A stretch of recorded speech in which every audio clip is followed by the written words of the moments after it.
Today, we are facing despots who use national security and classification to push everything under a blanket of secrecy, to gag and call it a privilege.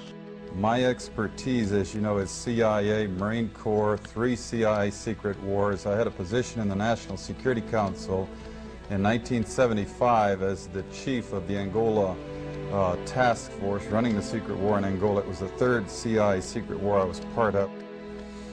They also undertook the license of operating just totally above and beyond U.S. laws. They had a license, if you will, to kill, but also they took that to a license to smuggle drugs, a license to do all kinds of things to other people in other societies in violation of international law, our law, and every principle of nations working together for a healthier and more peaceful world. The operation in Afghanistan, biggest single operation, I'm told, in the history of the CIA's secret wars. And sure enough, very quickly we produced the Golden Crescent, which is still the largest source of heroin perhaps in the world today.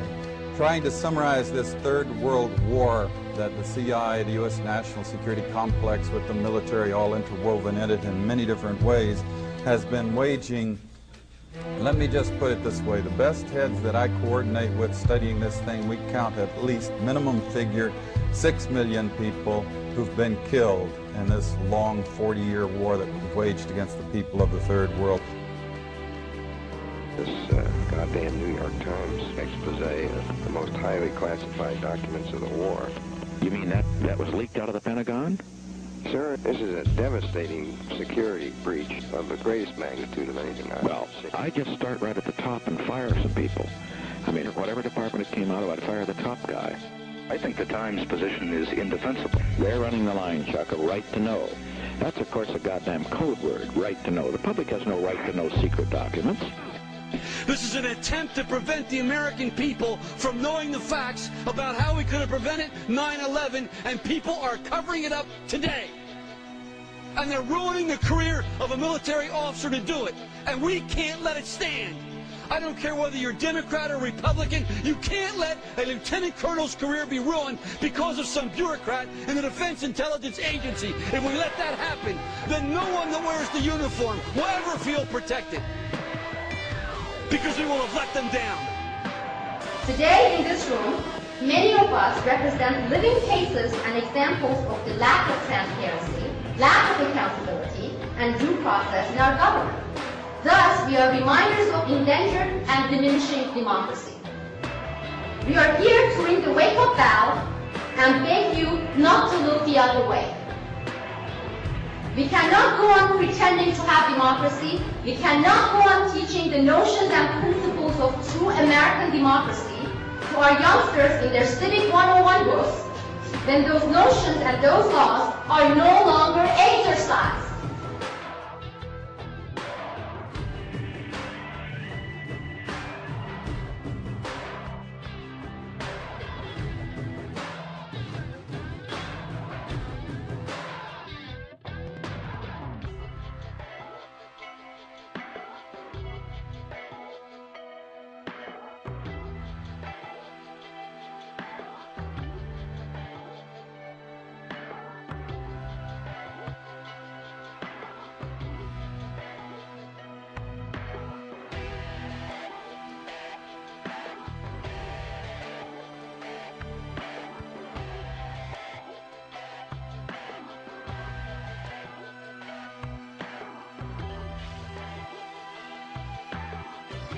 They would do anything to ensure that this information did not become public.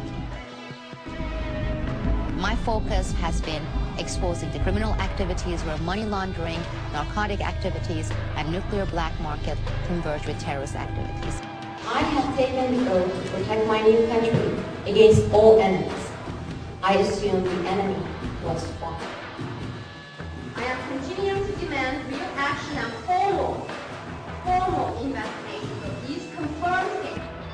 Put out the tapes, put out the wiretaps, put out those documents.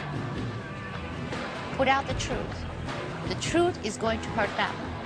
The truth is going to set me free. I'm not the only one who knows about this. Too many people know about it. The fraudulent 9/11 commissioners, every single one of them knows about my case and the details and the names and all the specifics. Several people within the United States Congress do know. Everybody in the FBI involved, they know. Everyone in Department of Justice, they know. Treason is never old news. When you betray the national security of your country, it deserves to be investigated and prosecuted to the fullest extent of the law, however high and mighty the officials involved in it might be.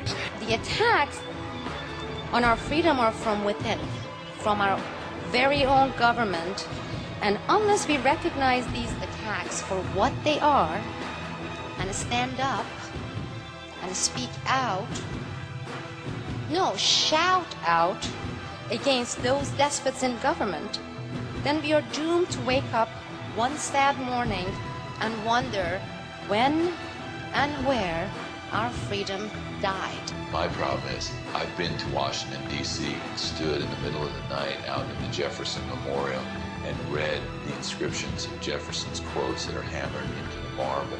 And you look up inside the rotunda, the favorite quote at the highest point of the building. You have to turn around backwards to read it. He says, "On the altar of God, I pledge undying hostility to any government restriction on the free minds of the people."